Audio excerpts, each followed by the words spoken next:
Então, gente, na aula de hoje nós vamos falar aí começar uma introdução sobre a gravitação universal, que vai ser o estudo primeiro, então, das leis de Kepler. Então, só para a gente se situar, né, historicamente, antes do Kepler criar suas três leis do movimento planetário, a gente tem lá atrás, né, antes de Cristo lá, a gente tem as primeiras ideias, ainda na Grécia Antiga, os filósofos, as primeiras ideias sobre o sistema planetário. E começou com Ptolomeu. Ptolomeu, ele acreditava que a Terra era o centro do universo, ou seja, ele acreditava no geocentrismo. Ptolomeu foi um astrônomo grego, certo? E essa teoria dele, do geocentrismo, geoterracentrismo, centro, né? Ela permaneceu, ela foi aceita sem nenhuma contestação por quase 13 séculos. Por que isso, né? Porque Ptolomeu, assim como Aristóteles também, né, acreditava no geocentrismo. E por que permaneceu durante tanto tempo? Porque a Igreja Católica apoiava essa ideia, né, do céu, da Terra sendo o centro do universo. E então essa ideia permaneceu. Vamos colocar aqui, ó. Aceita por quase 13 séculos.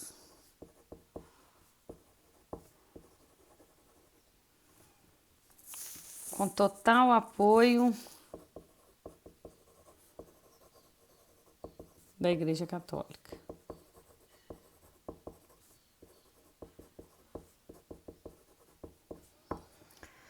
Certo? Então, foi só no século XVI, né? Ptolomeu e Aristóteles foi lá 300 e alguma coisa antes de Cristo. Foi só no século XVI que surgiu, então, Copérnico.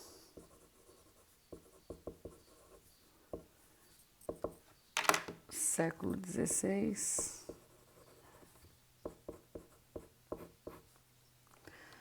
Copérnico. E aí Copérnico, ele vai ser o primeiro aí a falar que nós giramos em torno do Sol como qualquer outro planeta.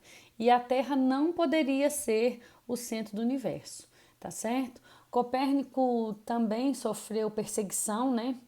Por ser o primeiro a falar isso, porque na época da Inquisição, que acontecia no século XVI, todo mundo que ia contra a igreja era acusado de heresia e condenado a morrer na fogueira.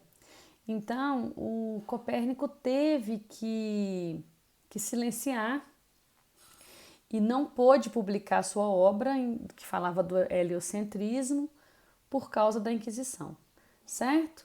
Então, ele só conseguiu publicar o livro dele, que ele mostrava os indícios de que o Sol era o centro do universo, no leito da sua morte, quando ele estava prestes a morrer, certo?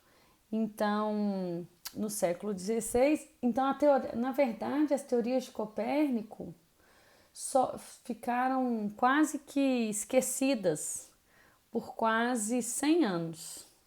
Somente no outro século, século XVII, que com Galilei, Kepler e Isaac Newton, é que eles retomaram as ideias de Copérnico e romperam definitivamente com a ideia de geocentrismo e passou a ser aceito as ideias, ou seja, deixaram por terra o que pensava Ptolomeu e Aristóteles com o geocentrismo e começou uma nova era aí, a era do geocentrismo, tá certo? Então Copérnico no século XVI, ele diz que, vou colocar entre aspas aqui, ó, nós giramos em torno do Sol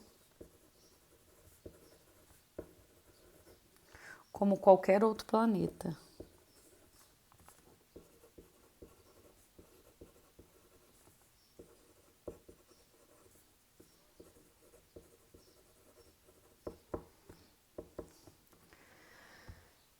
Certo? Então vamos colocar aqui, ó, suas teorias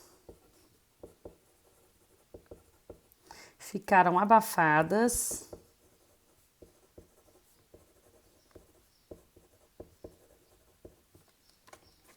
por quase 100 anos.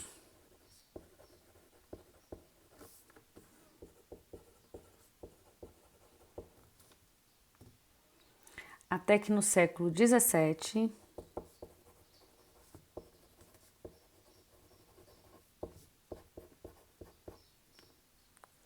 mentes como Galileu, Kepler e Newton, três grandes nomes aí na astronomia, puderam construir ou construíram suas teorias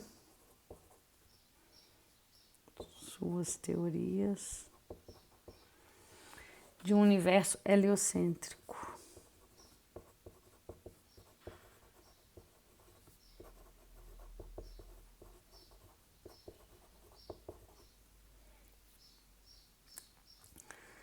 Rompendo definitivamente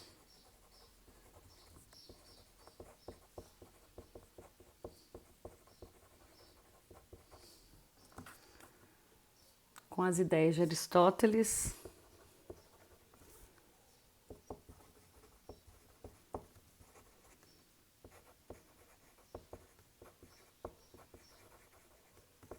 e Ptolomeu. E em total concordância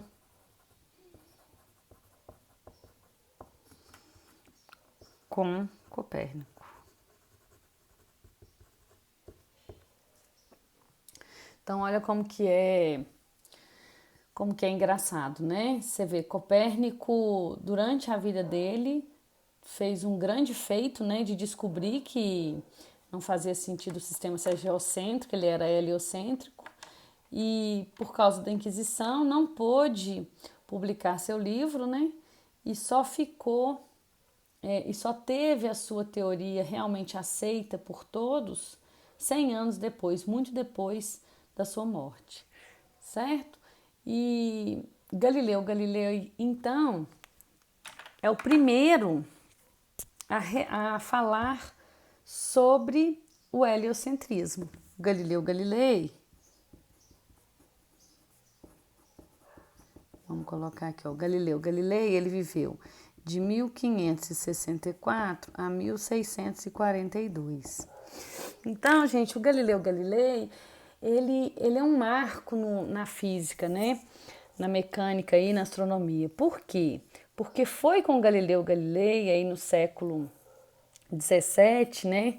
16 e 17, que começou então a se fazer experimentos para realmente provar uma teoria. Até então, né, as ideias que regiam todo tipo de movimento ainda eram aristotélicas, que eram baseadas no senso comum. A pessoa via aquilo ali e falava, empurrava uma cadeira, a cadeira parava, ela falava que era necessário uma força sempre atuando para ela estar em movimento. Então, várias teorias começaram a ser comprovadas por Galileu Galilei. Vários temas que antes eram aceitos começaram a cair por terra com Galileu Galilei, porque ele foi o primeiro a começar a fazer experimentos e mostrar, opa, peraí, não é bem assim como Aristóteles dizia, tá certo? Então, com isso começa uma nova era aí na física e no desenvolvimento, principalmente aí da mecânica. Porque o Galileu, ele era muito inteligente, muito à frente do seu tempo. Então ele mesmo, por exemplo, na astronomia, começou a criar novos instrumentos, certo? Lunetas, e o primeiro a apontar essas lunetas para o céu, e conseguiu fazer observações muito precisas, certo? Muito precisas dos astros. Uma das evidências fundamentais dele, que fez ele então resgatar o conceito de Copérnico do heliocentrismo, é que ele conseguiu com o equipamento criado por ele, conseguiu descobrir os satélites de Júpiter, né? E com essa descoberta dos satélites de Júpiter, reforçou ainda mais que o sistema não poderia ser geocêntrico, mas que os planetas deviam girar em torno do Sol, ok? Infelizmente, ele nasceu e viveu na época da Inquisição da Igreja Católica, e a Igreja Católica, como foi dito, ela defendia as ideias de Ptolomeu e Aristóteles. Para a Igreja era conveniente dizer que o sistema era heliocêntrico, e por defender as suas ideias, o Galileu Galilei foi condenado a ser queimado na fogueira em praça pública, ok? Mas o que acontece? O rei lá da época, né, o representante da igreja, acho que foi o Papa, né, chamou o Galileu Galilei e pediu para ele, falou assim, olha, você só não vai para a fogueira se você escrever uma carta falando que tudo que você escreveu sobre o heliocentrismo era uma mentira, era um devaneio, era uma heresia contra a igreja e negando tudo aquilo. E o Galileu, para não morrer na fogueira, assim o fez, escreveu uma carta, leu em praça pública e mesmo assim ele foi condenado a passar a vida inteira dele preso em casa. Ele não podia sair, ele nunca mais ia poder publicar nada. Mas uma mente como a de Galileu não ia conseguir ficar parada, né?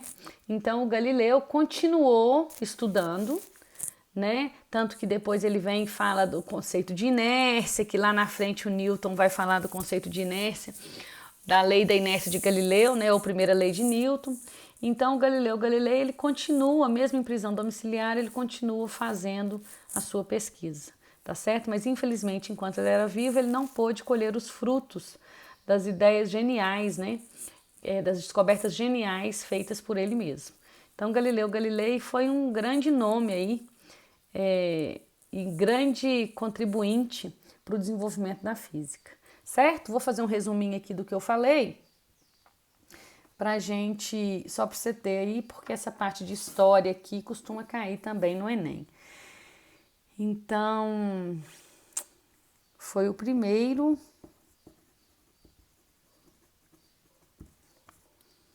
a apontar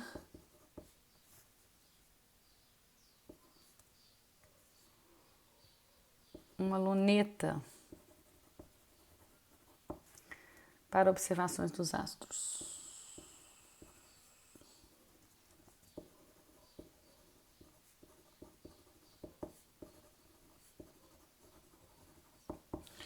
Galileu iniciou uma nova era na física com seus experimentos, certo?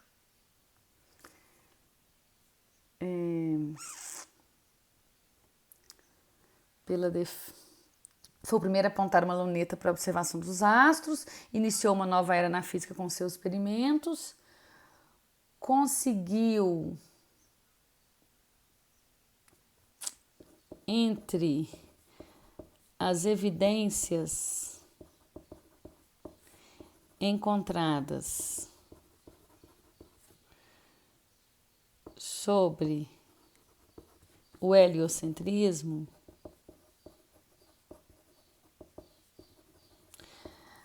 a que mais teve destaque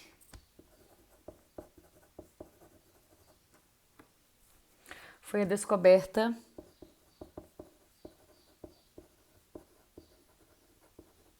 dos satélites de Júpiter.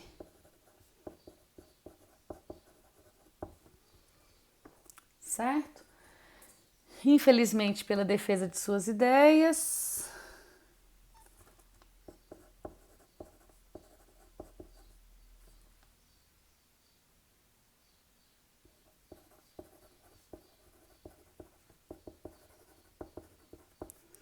foi condenado pela Inquisição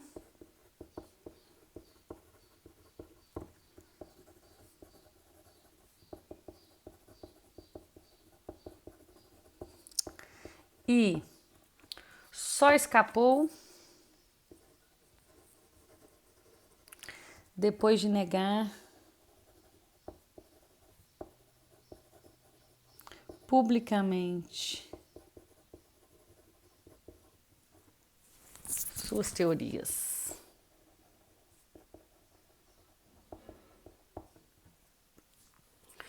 Ok? E depois, né? Ou melhor, depois não. Na mesma época em que tinha Galileu aí, contemporânea a Galileu, mas morreu antes de Galileu, né? Então viveu uma parte com Galileu, mas em outra região, aparece o Tycho Brahe.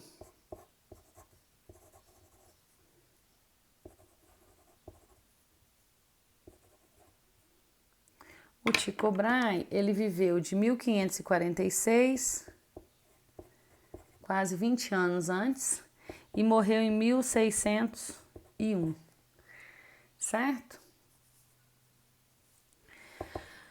O Tycho Brahe, ele acreditava no sistema de Ptolomeu e Aristóteles. Ele acreditava no geocentrismo, certo?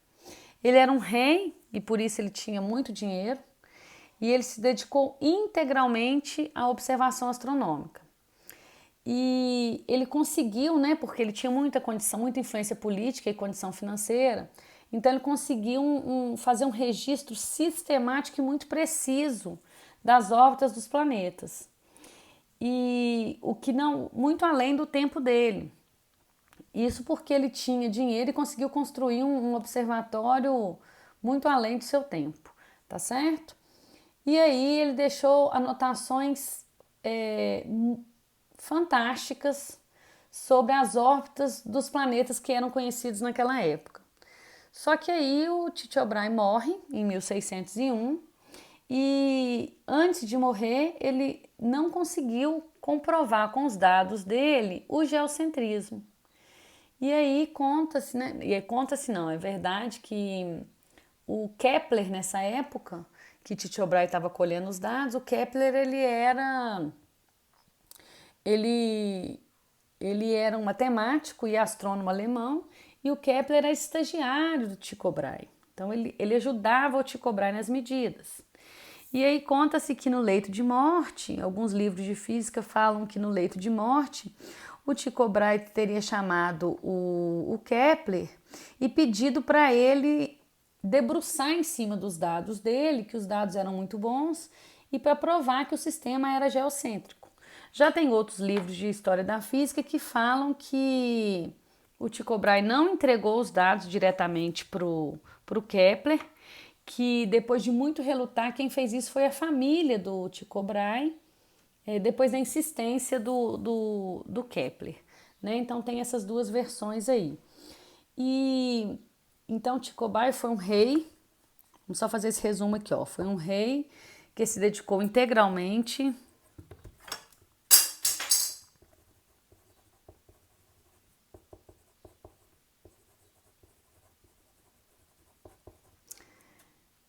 à observação astronômica.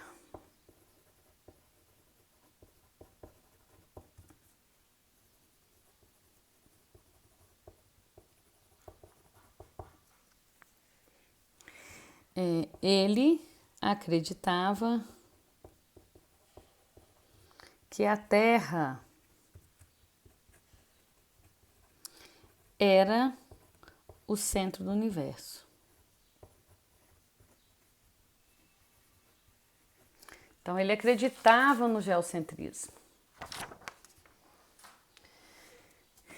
Ele conseguiu, né, por causa das posses dele, conseguiu um registro, elaborou um registro sistemático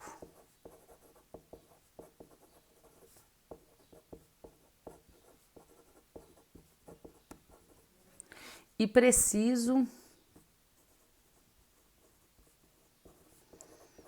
das posições planetárias.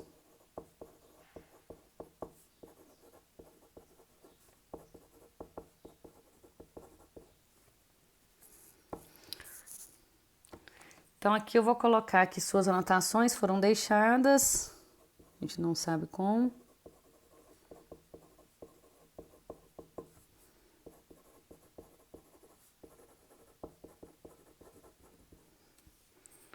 Para o seu discípulo e assistente, para o seu assistente.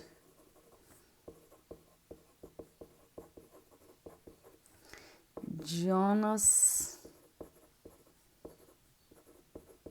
Kepler.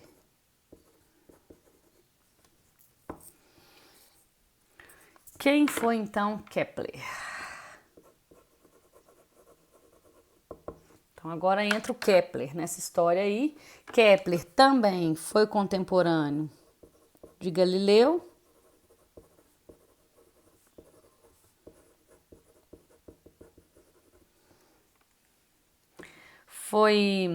Ele era matemático e astrônomo alemão, então ele tinha uma facilidade para mexer com os números, né? E por isso ele queria tanto os dados, né? As tabelas das medições sobre período, raio de órbita, feitas com tanta precisão pelo Tycho Brahe. Então ele foi contemporâneo de Galileu. Conta-se que eles teriam conversado algumas vezes, Galileu com Kepler, e depois de muito debruçar nos dados deixados por Tycho Brahe, o Kepler conseguiu montar 3 leis do movimento planetário. E por ironia, todos os dados que o Tycho Brahe deixaram foram suficientes para provar exatamente o que ele não acreditava, que o sistema era heliocêntrico. Né? Ele acreditava no geocentrismo, mas os dados que ele mesmo coletou provaram que o sistema era heliocêntrico. E com isso, então, o Kepler, depois de muito debruçar em cima desses dados, consegue escrever, né? Consegue registrar 3 leis do movimento planetário, que são conhecidas como leis de Kepler. Então, vamos lá, foi contemporâneo de Galileu e depois de muito estudar os dados deixados por Tycho Brahe,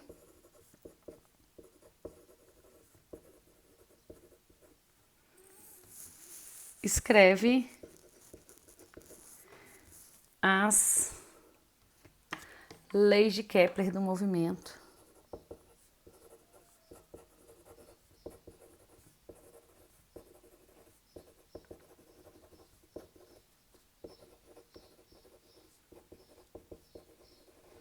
Leis de Kepler do movimento planetário, tá certo? Então vamos lá, primeira lei de Kepler. Primeira lei de Kepler.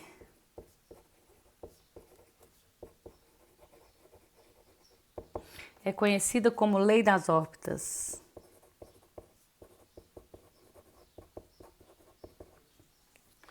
Então o que ele fala?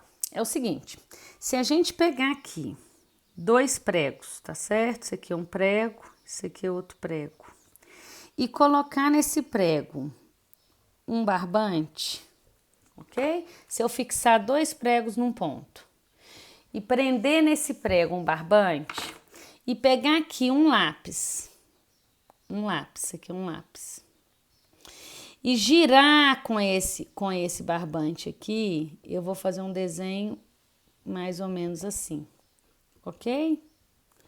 Quando eu faço isso, eu criei então uma elipse. Uma elipse que tem 2 focos. Os pregos são os pontos do foco. Ela não vai ter o centro certinho como uma circunferência. Ou eu posso pensar na circunferência como sendo uma elipse em que os 2 focos são coincidentes. Aí ele fica retinho, porque se eu pegar somente um prego no meio, pegar um barbante e traçar, eu vou ver que eu vou ter uma circunferência com um raio único. Agora, se eu coloco o barbante nos dois pregos e eu traço uma elipse. E aí, o Kepler disse que cada planeta descreve uma órbita elíptica e não circular, como acreditava-se até então, né? Copérnico acreditava que as órbitas em torno do Sol eram circulares. E o Kepler, com os dados aí deixados por Tycho Brahe, consegue mostrar que não. As órbitas são elípticas e o Sol ocupa um dos focos. Então, vou colocar aqui o Sol, ó. Vou colocar o Sol de laranja. Então, o Sol ocupa um dos focos da elipse. Então, a primeira lei de Kepler fala que cada planeta descreve uma órbita elíptica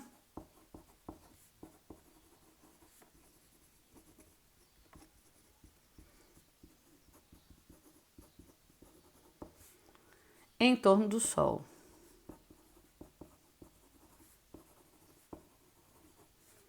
E este ocupa um dos focos da elipse. Ok?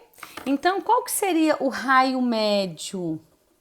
Raio médio da elipse.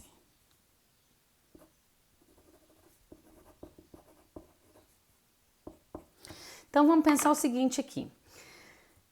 Eu tenho, antes disso, se o meu Sol tá aqui, se o Sol tá aqui, eu tenho dois pontos que a gente tem que identificá-los. Que é esse ponto aqui, que é o ponto mais próximo do Sol, e esse ponto que é o ponto mais afastado do Sol ao longo do percurso que o planeta vai fazer, ok? Então, eu tenho aqui, o planeta tá aqui, ó, vou colocar assim, e ele tá girando em torno da órbita. Então, o planeta tem hora que ele vai passar por esse ponto aqui, tem hora que ele vai passar por esse. Esse ponto aqui, eu vou chamar de P1. Esse ponto aqui é o ponto mais perto do Sol. Então, eu vou chamar de perto periélio. Hélio é o nome dado para o Sol, ok? E o ponto mais afastado do Sol, eu vou chamar de afélio. Então, esse é o periélio e esse é o afélio. Então, esse daqui eu vou chamar de D1, esse daqui eu vou chamar de D2. Então, o que é D1? D1 é a distância do periélio ao Sol. E D2 é a distância do afélio ao Sol. Então, qual que seria um raio médio da elipse? O raio médio seria D1 mais D2 dividido por 2, ok? Esse raio não é igual a uma circunferência, que ele tem o mesmo valor, né? Ele vai ter esse valor aqui ao longo do centro aqui da minha elipse. Então, o que vai ser o raio médio da elipse? Ele vai ser distância do periélio ao Sol mais distância do afélio ao Sol dividido por 2. Esse vai ser o valor do raio médio. Então, quando a gente fala raio de órbita, isso aqui é a órbita dele, raio médio da elipse ou raio médio da órbita. Quando a gente fala em raio de órbita, a gente está falando desse raio médio, ok? Porque a órbita não é circular. Então, essa é a primeira lei de Kepler, simples, né? Kepler só verificou, só enunciou que a órbita dos planetas não era circular, como acreditava Copérnico, mas sim elíptica, e que o Sol ocupava um dos focos dessa elipse, certo? A segunda lei de Kepler, segunda lei, lei das áreas. Então, vamos lá.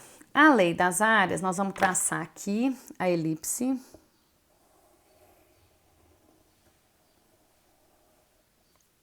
Ok? Aqui está o Sol.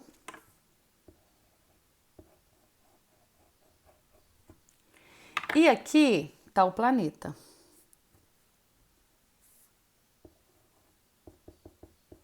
O planeta andando aqui em torno. Então,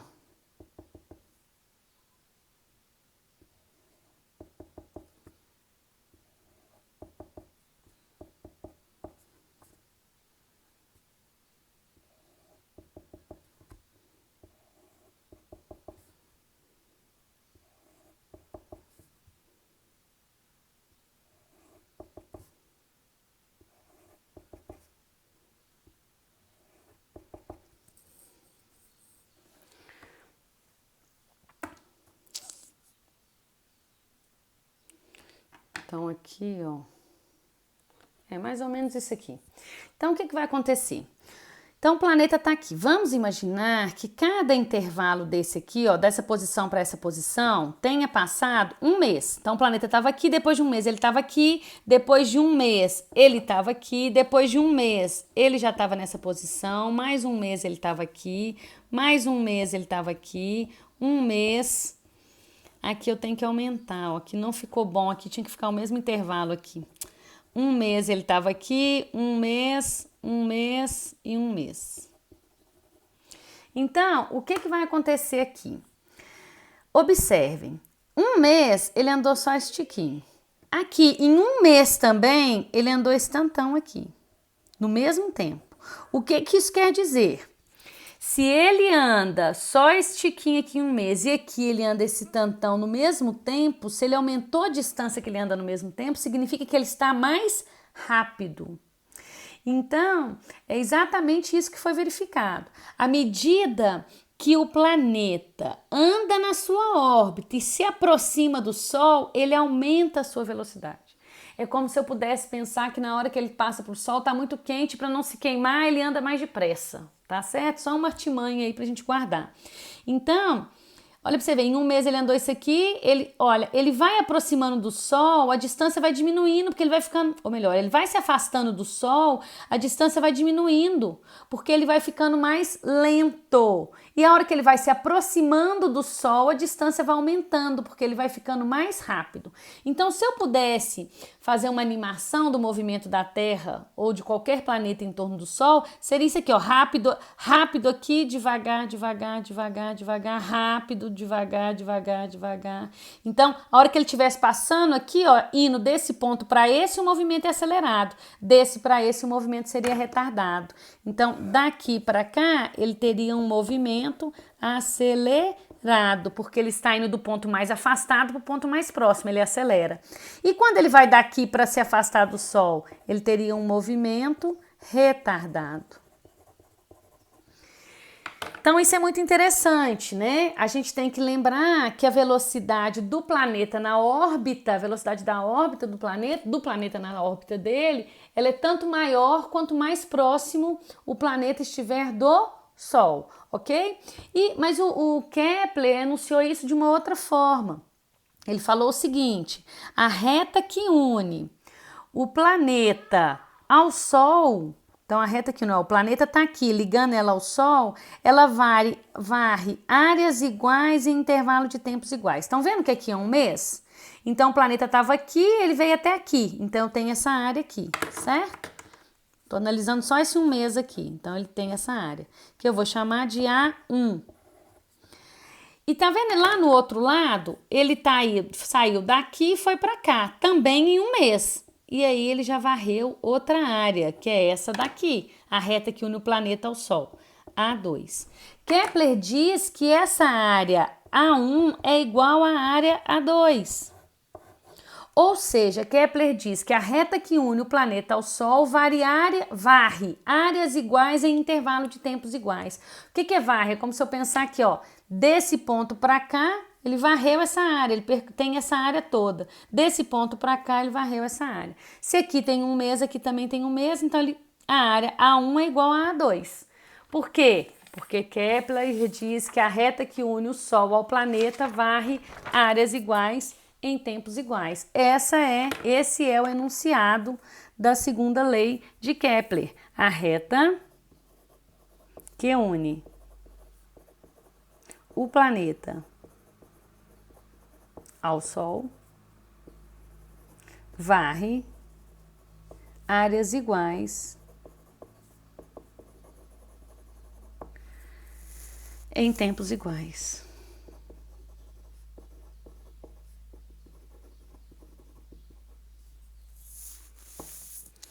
Ou seja, lá A1 é igual a A2. Observação importante. O que a interpretação dessa lei nos dá, né? Quanto mais próximo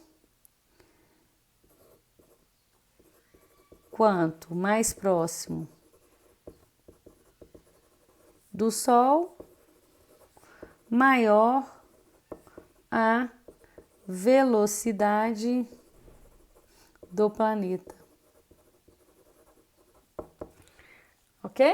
Então vamos lá. Primeira lei, ele fala das órbitas que eram elípticas. Segunda lei, ele fala que a velocidade é maior quando o planeta está se aproximando do Sol e menor quando ele está se afastando, quando ele está longe do Sol. Ou que a reta que une o planeta ao Sol varre áreas iguais em intervalos de tempos iguais. E a terceira e última lei é a lei dos períodos.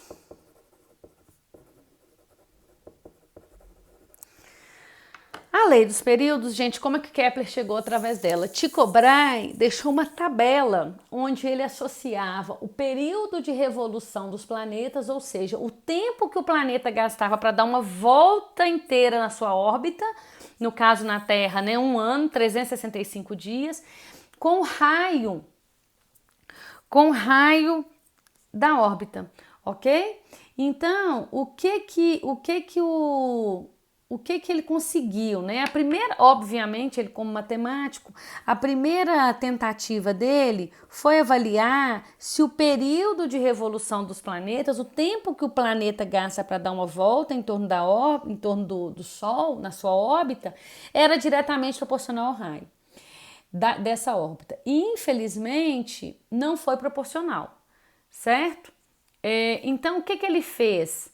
Ele verificou que o período era proporcional não a R, mas a 3 meios de R, ou a 1,5 R, certo? Então, o período era proporcional a R elevado, né, a 1,5. E como que ele chegou, para a gente não ficar trabalhando com essa relação, um número elevado aí a 3 meios, o que a gente pode fazer para eliminar isso? A gente pode simplesmente elevar isso aqui ao quadrado e isso aqui ao quadrado, e a gente chega na relação que período ao quadrado é proporcional ao raio, esse quadrado corta com esse, ao cubo. Essa, então, é a terceira lei de Kepler, que fala que o período de revolução do planeta em torno da sua órbita ao quadrado é diretamente proporcional ao raio da sua órbita ao cubo. Então, quanto maior for o raio quanto maior for o raio da órbita, maior é o período, mas a proporção não é direta. T ao quadrado é proporcional a R ao cubo. Qual que é a consequência disso? A consequência disso é que T ao quadrado dividido pelo raio da órbita ao cubo vai ser igual a uma constante. Então, se eu tiver vários planetas, o que eu posso escrever? Que T1 ao quadrado dividido por R1 ao cubo é igual a T2 ao quadrado dividido por R2 ao cubo, que é igual a T3 ao quadrado dividido por R3 ao cubo, até Tn ao quadrado dividido por Rn, quantos planetas eu tiver aí orbitando em torno do Sol, tá certo? Então, se eu tenho o período e o raio da órbita de vários planetas, eu consigo fazer essa relação aqui. Essa relação sempre vai ser verdadeira, tá certo? T ao quadrado é proporcional a R ao cubo. O que a gente tem que fazer com essa lei? A gente tem que decorar, porque não tem um porquê. Isso aí só sai, essa relação saiu de uma tabela, né, dos dados deixados por Tycho Brahe, que eram muito precisos, né, tanto que nessa época não eram descobertos todos os planetas que a gente conhece hoje no sistema solar, e essa lei já valia, e depois com a descoberta de novos planetas, essa lei continuou valendo, continuou sendo válida, tá certo? Então, é uma lei baseada nas observações de Tycho Brahe, tá certo? Então, tem que decorar ela. Agora, a gente costuma confundir, né, quem é o quadrado, quem é o cubo. Então, só para a gente não confundir, é só lembrar o seguinte. O T, a gente faz o T com quantos traços? 2 traços, ó. 1 traço, 2 traços. Então, o T é ao quadrado, 2 traços. É proporcional ao R. O R a gente precisa de quantos traços? Ó, 1, 2, 3. Então, o R é proporcional ao cubo. Isso aqui é só um macetinho para a gente não esquecer a relação. Muita gente às vezes esquece e sempre que cai questão dessa no Enem, tem a opção também do t ao cubo com r ao quadrado, para ver se a pessoa trocar, ela vai marcar a opção errada, tá certo? Então é só guardar isso. Então a gente tem que conhecer essas três leis. Primeira lei, lei das órbitas, são elípticas e o Sol ocupa um dos focos. Segunda lei, o planeta tem uma maior velocidade quando está se aproximando do Sol. É a lei das áreas. Uma outra forma de eu falar isso é que ele varre áreas iguais em tempos iguais. E a terceira lei é a lei dos períodos. O período ao quadrado é proporcional ao raio da órbita ao cubo, tá certo? Só para... Não, é só isso. Então, essas três leis a gente tem que saber que são as leis de Kepler. Na próxima aula, a gente vai vir, então, com a lei da gravitação universal do Newton. Newton, que nasce no ano que Galileu morre, né? Porque isso tudo aqui foi descoberto na época de Galileu, né? Na época que Galileu morre, nasce Newton, e aí Newton estabelece também uma outra forma de interpretar aí o movimento de todos os corpos na superfície da Terra e cria então a lei da gravitação universal.